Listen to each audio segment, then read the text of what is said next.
Greetings. I'm on East Broadway in Manhattan, and you see the address of the place I'm standing outside, 145-147 East Broadway. Now, I've walked past this place many times, and I've always found the signs on this place interesting. So today I thought I'd make a quick video about it, and I'm going to title this The Three Tavs, or The Three Tavs of Mesivtha, Tifereth, Yerushalayim. Now, I've never actually been inside this place, but it's my understanding that it's a yeshiva of sorts, right? It's men go in there to study Talmud and perhaps other rabbinic literature. But let's get to these signs. You can see the main sign up there on the arch in the Hebrew text, right? And how would you pronounce that, right? Under the influence of modern Israeli Hebrew, I'd pronounce that Metibta Tifereth Yerushalayim. And that first word, Metibta, is the Aramaic equivalent of yeshiva, right? It means school or academy, something like that. Tiferet means glory, and Yerushalayim means Jerusalem. So you might translate the sign Glory of Jerusalem Yeshiva or Glory of Jerusalem Academy. But I want to briefly talk about the pronunciation of that phrase. I already said how I pronounce it, again, admittedly under the influence of modern Israeli Hebrew. But how would the folks who put that sign up pronounce it? Now, the answer to that question, the answer to the question of how the people who made the sign or the people who run the school would pronounce that phrase is actually an interesting one, and I think it will be one that would surprise a number of people. The answer is one that I'm thinking most wouldn't expect. I certainly wasn't expecting this. But to get the answer, we have to walk over a bit to these two other signs on the building, which are these two signs you see here on opposite ends of this door. So I'm going to focus in for a moment on this sign first, where again you see the Hebrew text, and then I'm going to walk over to the other sign, which transliterates that text into Latin characters. And what do we find here? Mesivtha Tifereth Jerusalem. To me, this is really interesting because if you compare it to the sign that has the text written out in the Hebrew script, or we could say the Hebrew and Aramaic text, but I'll just say the Hebrew text. But what you'll see is that this Hebrew text, this Hebrew script, the rendering of the name in the Hebrew script, has four tavs.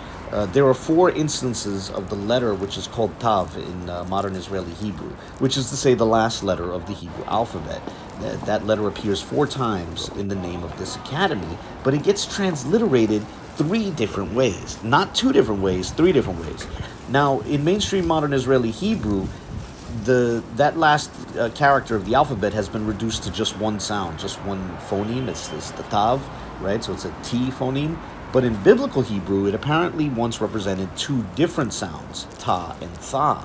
And if I'm not mistaken, in Yiddish, the tha becomes an S phoneme, hence words like Shabbos, instead of Shabbat, or what is now called Shabbat in modern Israeli Hebrew. But here we see three different renderings, not two. The first tau in Metibtha is rendered as an S. Like I said, that's what happens in Yiddish. Okay, fine. But then the second tau in the word Metibtha gets transliterated as a TH, as a tha phoneme. And I must confess, I find that really confusing. I don't know why that is. I don't know why this word gets rendered Mesivtha. And then in the second word, Tiferet, the first tau gets rendered as a T. Okay, no controversy there. But then the second tau in Tiferet gets rendered again with TH, tha. Now, I could color code these different renderings. We could say that there's the sav, the thav, and the tav. And we could put them in different colors, like put the sav in green, put the tav in red, and leave the two instances of thav in yellow. And we might recall the first sign we looked at, which was over the arch, and note that a dagesh appears twice. And by that I mean the little dot that appears inside the character.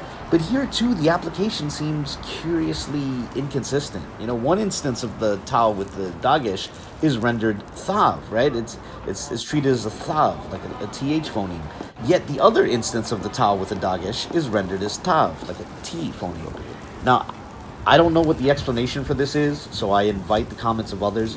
If I had to guess, I would guess that maybe certain Yiddish or Loshen Kodesh styles of pronunciation might treat Aramaic words differently from Hebrew words, maybe, right? Maybe Metibtha is rendered Mesivtha because that's some sort of old Ashkenazi way of pronouncing that particular Aramaic term, while the approach to Tifereth might reflect some sort of other academic approach.